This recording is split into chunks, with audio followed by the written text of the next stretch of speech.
Hi అండి. అందరికీ నమస్కారం. Welcome to my channel. ఈ వీడియోలో ఏపీ ప్రభుత్వ ఉద్యోగ పెన్షనర్లకు పెండింగ్ బిల్లులు జమ అయ్యే తాజా సమాచారం గురించి వీడియోలో తెలుసుకుందాము. సో, వీడియో అయితే ఎక్కడ గాని స్కిప్ చేయకుండా ఎండ్ వరకు చూడండి ఫ్రెండ్స్. అప్పుడే ఇన్ఫర్మేషన్ పూర్తిగా అర్థమవుతుంది. వీడియో చూస్తున్న ప్రతి ఒక్కరు వీడియోకి లైక్ చేయండి. ఈ వీడియోని తోటి ఉద్యోగ పెన్షనర్ మిత్రులతో అయితే షేర్ చేయండి. కొత్తగా మన ఛానల్ చూస్తున్నవారు ఇంకా సబ్స్క్రైబ్ చేసుకోకుంటే వెంటనే మన ఛానల్ అయితే సబ్స్క్రైబ్ చేసుకోండి. దీని ద్వారా నేను చేసే లేటెస్ట్ వీడియోస్ అన్నీ మీ వరకు రీచ్ అవుతాయి. అలాగే మన అఫీషియల్ వెబ్‌సైట్ అయినటువంటి AP employee news dot com అండి. సో, లింక్ డిస్క్రిప్షన్‌లో ఇచ్చాను. ఒకసారి చెక్ చేయండి ఫ్రెండ్స్. ఇక ఆలస్యం చేయకుండా వివరాల్లోకైతే వెళ్ళిపోదాము. ఫ్రెండ్స్, గౌరవ ఆంధ్రప్రదేశ్ రాష్ట్ర ఐటీ శాఖ మంత్రివర్యులు నారా లోకేష్ గారు వారి ఇంటి వద్ద ఏపీ ఏపీఎస్, సీఎస్, టీఈఎస్ఏ తరపున ఈ మధ్య కాలంలో కలిసి పలు ఉద్యోగ, ఉపాధ్యాయ సమస్యల మీద చర్చించడం జరిగింది. అలాగే పీఆర్సీ, డీఏ, సరెండర్ లీవ్ తదితర అంశాల గురించి వివరించగా త్వరలో పీఆర్సీ కమిటీ చైర్మన్ నియామకం జరుగుతుంది అనేసి చెప్పారండి. సో, ఇదొక గుడ్ న్యూస్ అని అయితే చెప్పుకోవచ్చు. అలాగే ఉద్యోగ ఉపాధ్యాయులు పడిన కష్టాన్ని గుర్తించామని, రాష్ట్ర ప్రభుత్వం లోటు బడ్జెట్‌లో ఉన్నప్పటికీ జనవరి నుంచి దశల వారీగా అన్ని బకాయిలు చెల్లిస్తామని తెలిపారు. పలు జిల్లాల్లో వీఆర్ఏ నుంచి వీఆర్ఓ పదోన్నతులు కల్పించడము లేదని తెలుపగా,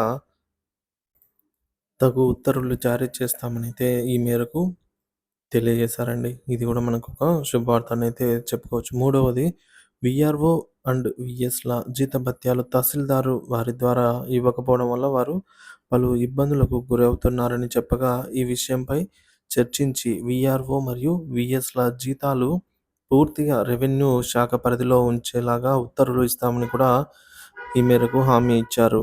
ఇక నాలుగవది, తహసీల్దార్ కార్యాలయాలు శిథిల వ్యవస్థలో ఉన్నాయని, గ్రామ సచివాలయం భవనాలు మండల కేంద్రాల్లో ఉన్న వాటిలో ఒక అంతస్తును మంజూరు చేయాలని కోరగా, ప్రస్తుత పరిస్థితుల్లో రాష్ట్ర ఖజానాకు ఆర్థిక భారం లేని సూచనలు చేసేందుకు మెచ్చుకుంటూ అతి త్వరలో ఉత్తర్వులు ఇస్తామని తెలిపారు. అలాగే ఐదవది ఏసీబీ అండి. ఏసీబీ తదితర క్రమశిక్షణా చర్యలు కొన్ని సంవత్సరాలుగా విచారణ కొనసాగుతున్నందున వారి కుటుంబాలు పడుతున్నటువంటి వేదనను గమనించి త్వరితగతిన పూర్తి చేయమని తెలుపగా, నిర్ణీత వ్యవధిలో విచారణను పూర్తి చేసేలాగా అన్ని శాఖలకు ఉత్తర్వులు జారీ చేస్తామనైతే తెలియజేశారు. ఇక ఆంధ్రప్రదేశ్ నుంచి తెలంగాణ రాష్ట్రానికి 1800 మంది, అక్కడ నుంచి ఇక్కడకు 1300 మంది అంతర్రాష్ట్ర బదిలీల కోసం దాఖలు చేసుకున్నారని, కావున వారి సమస్యలను పరిష్కరించమని కోరగా రాష్ట్ర విభజన కమిటీ దృష్టికి తీసుకొని వెళ్లి న్యాయం జరిగేలాగా చూస్తామని హామీ ఇచ్చారు. ఇక ఏడవది, రీసర్వే డీటీల జీతాలు సుమారు 3 నెలల నుంచి రావటం లేదని, దానివల్ల రీసర్వే డీటీలు పలు ఇబ్బందులు పడుతున్నారని తెలియజేయగా, ఈ విషయం తన దృష్టిలో ఉందని, కొద్ది రోజుల్లో వారి జీతాలకు సంబంధించి ఉత్తర్వులు వస్తాయని తెలిపారు.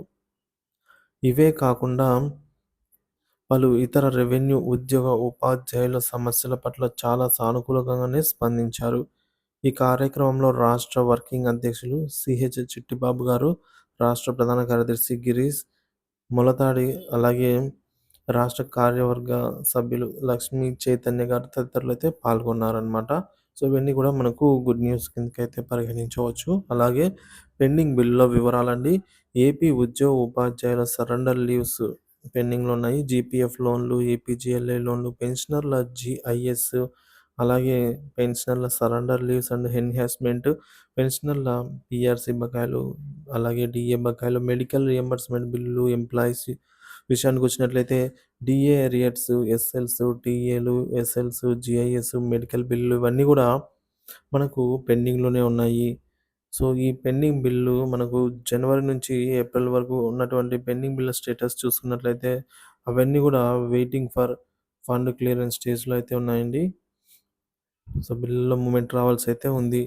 ఇక నిధి సైట్‌లో ఏపీజీఎల్ఐ సంబంధించి మనకు ఈ విధంగా పెన్షన్ ప్రపోజల్‌లో కొత్త జిల్లాల పేర్లు పంపించాలి సీఎఫ్ఎంఎస్ సైట్‌లో. సో, న్యూ డీఏ సంబంధించి అయితే ఈ విధంగా, సో, మొత్తానికి పెన్షనర్లకు సంబంధించి, అలాగే ఉద్యోగులకు సంబంధించి చాలా వరకు బిల్లులైతే వెయిటింగ్ ఫర్ ఫండ్ క్లియరెన్స్ స్టేజ్‌లో ఉన్నాయన్నమాట. అవన్నీ కూడా త్వరితగతిన విడుదల అవ్వాలనైతే ఈ క్రిస్మస్ సందర్భంగా సో, అన్నీ గాకపోయినా షెడ్యూల్ ప్రకారంగా కొద్ది మొత్తంలో అయినా సరే మనకు బిల్లులు విడుదల చేయాలనైతే కోరుతున్నారు.